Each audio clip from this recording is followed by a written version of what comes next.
Hello everyone, welcome to study SM education. इस video में हम टेंस में प्रेजेंट इंडेफिनिट टेंस के एडवांस और बेसिक कंसेप्ट को डिस्कस करेंगे। तो चलिए इस वीडियो को शुरू करते हैं। जैसे फ्रेंड, हमारा सबसे पहले क्या है, प्रेजेंट इंडेफिनिट टेंस की हेल्पिंग वर्ब। तो प्रेजेंट इंडेफिनिट टेंस की हेल्पिंग वर्ब क्या होती है? डू या डज। अब यहाँ पे डू किसके साथ यूज़ होता है और डज किसके साथ यूज़ होता है? तो डू हमारा यूज़ होता है प्लूरल सब्जेक्ट के साथ और डज किसके साथ यूज़ होता है? सिंगुलर सब्जेक्ट के साथ। उसके बाद हमारा नेक्स्ट क्या है, उसकी में वर्ब। मतलब हम इस टेंस में वर्ब कौन सी यूज़ करेंगे? तो हम इस टेंस में वर्ब की फर्स्ट फॉर्म और V1 प्लस एस या ई एस यूज़ करेंगे। मतलब वर्ब के लास्ट में एस या ई एस जोड़ देंगे। इस तरह से इसमें करेंगे। तो चलिए इसके रूल्स देखते हैं।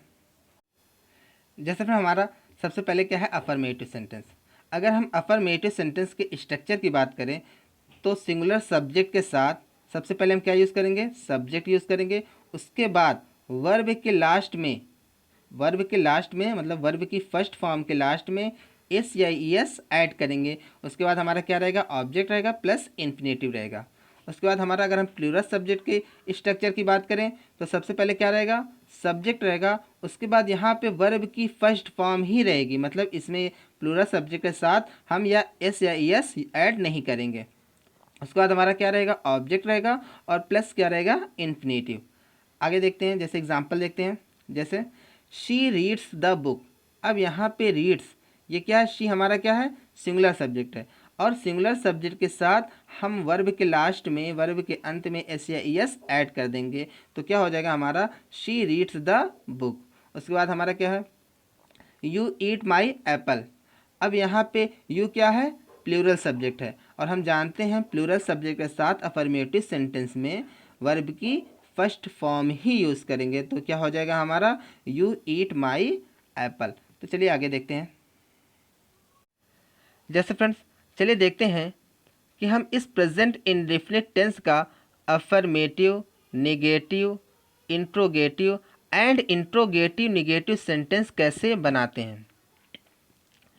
तो फ्रेंड्स, इसको एग्ज़ाम्पल को देखने से पहले तो सबसे पहले ये बात हम जान लें कि इस पूरे टेंस में टोटल टेंस कितने हैं। जैसा कि हम पहले डिस्कस कर चुके हैं कि टोटल टेंस कितने हैं? 12 हैं।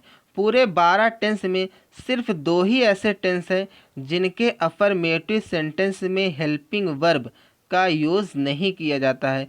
तो वो टेंस कौन कौन से हैं? प्रेजेंट इंडेफिनिट और पास्ट इंडेफिनिट। ये आपको हमेशा याद रखना है। और यही दोनों टेंस इंग्लिश में सबसे ज़्यादा यूज़ किए जाते हैं।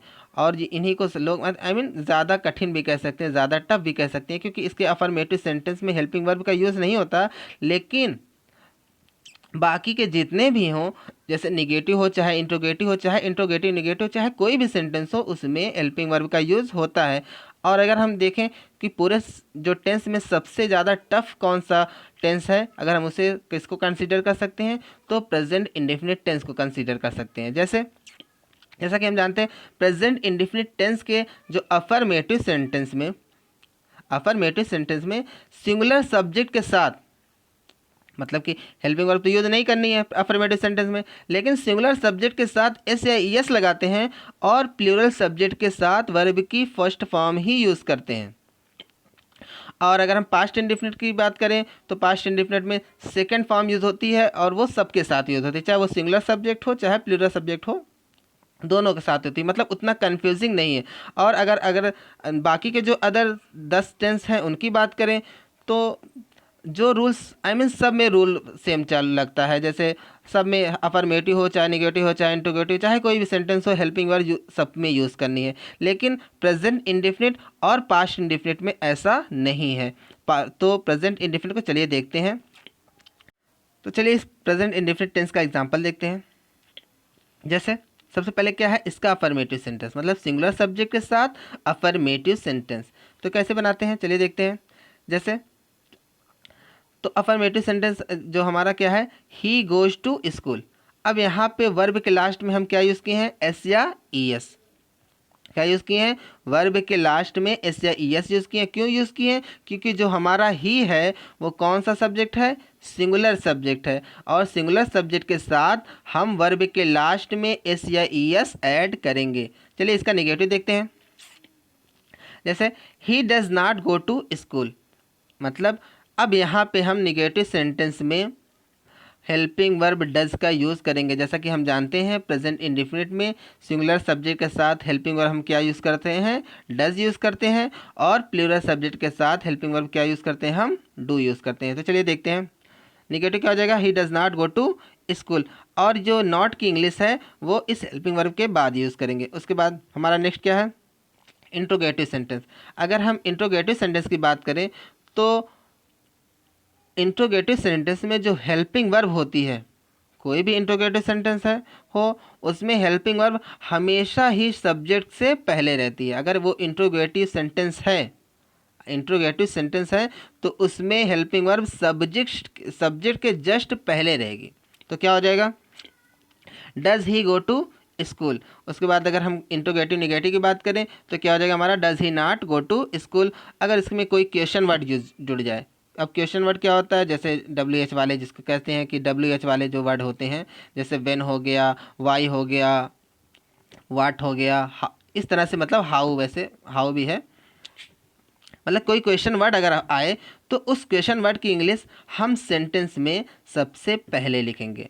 तो जो क्या हो जाएगा हमारा, why does he go to school, इसको हम इंट्रोगेटिव वर्ड भी बोलते हैं। तो हम जो क्वेश्चन वर्ड या इंट्रोगेटिव वर्ड की इंग्लिश सबसे पहले लिख दिए। उसके बाद हमारा जैसे ये इंट्रोगेटिव था ही, तो इंट्रोगेटिव सेंटेंस में हम जैसा कि पहले ही डिस्कस कर चुके हैं कि जो हेल्पिंग वर्ब होती है वो सब्जेक्ट से पहले होती है। तो क्या हो जाएगा हमारा, why does he go to school. उसके बाद हमारा इंट्रोगेटिव निगेटिव क्या हो जाएगा, why does he not go to school.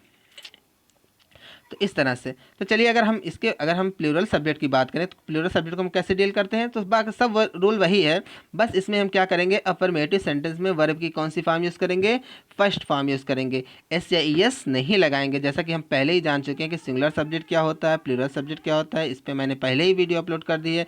अगर आपने वो वीडियो नहीं देखी तो आप वो वीडियो प्लेलिस्ट से देख सकते हैं। तो चलिए देखते हैं,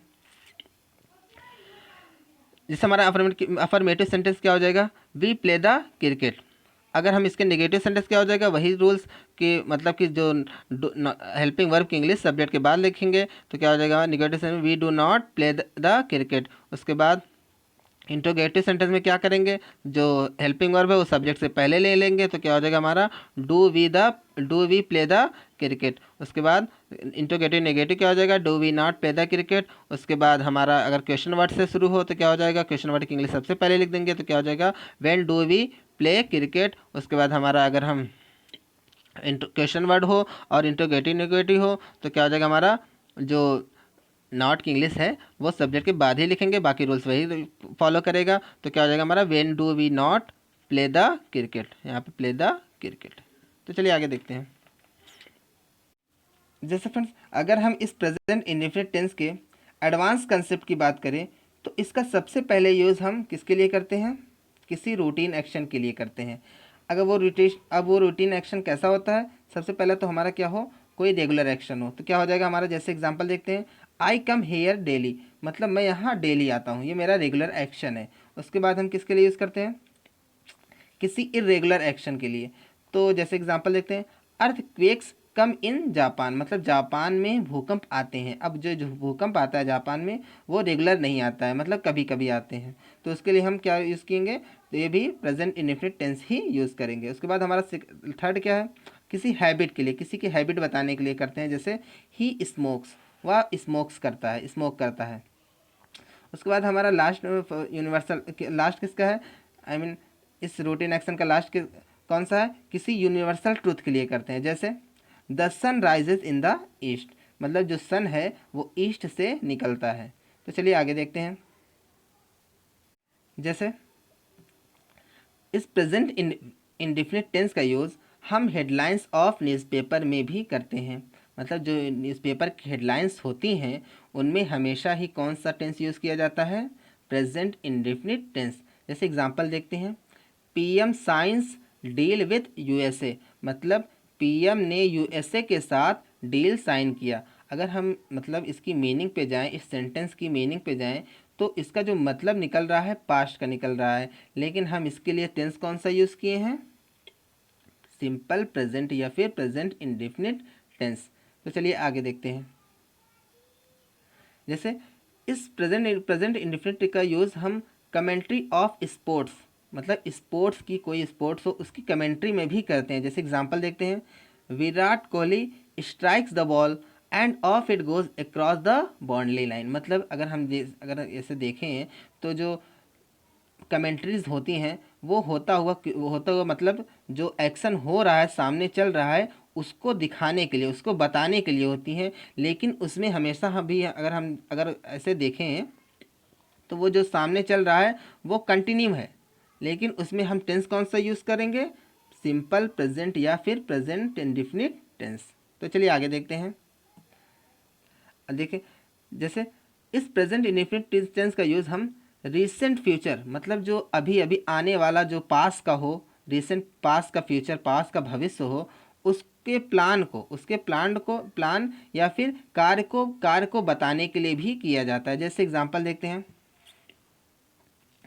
the prime minister leaves for Dubai next week, मतलब जो प्राइम मिनिस्टर हैं वो नेक्स्ट वीक दुबई के लिए जाएंगे या दुबई जाएंगे। जैसे फ्रेंड्स हमारा लास्ट में है, हम इस प्रेजेंट इंडेफिनिट टेंस का यूज़ किसी ऐसी जगह करते हैं जहाँ किसी एक्शन का महत्व हो, इम्पोर्टेंस हो, और हम उसे होता हुआ दर्शाएं, दिखाएं। तो वहाँ पे हम कौन सा टेंस यूज़ करेंगे, प्रेजेंट इंडेफिनिट टेंस। चलिए एग्जांपल देखते हैं, ऑफ गोज द प्लेन, मतलब जो प्लेन है वो उड़ान भरने जा रही है, जा रही है ना। उसके बाद हमारे पास नेक्स्ट क्या है, लुक, देखो, हियर कम्स द बस, देखो बस आ रही है। मतलब अगर ये सेंटेंस हम देखें तो लग तो रहा है कंटिन्यूअस जैसा लग रहा है, लेकिन हम यूज़ कौन सा टेंस की करेंगे, प्रेजेंट इंडेफिनिट टेंस यूज़ करेंगे, क्योंकि इन एक्शंस का क्या है, इम्पॉर्टेंस है, महत्व है, कि लुक, देखो बस आ रही है। सो गाइज, होप आपको प्रेजेंट इंडेफिनिट टेंस का एडवांस और बेसिक कंसेप्ट अच्छे से समझ में आया होगा। फिर भी आपको कोई डाउट हो, कोई प्रॉब्लम हो, तो आप मुझे कमेंट सेक्शन में भी पूछ सकते हैं। If you like this video, please like, subscribe, comment and share with your friend. Thank you for watching this video. Thank you.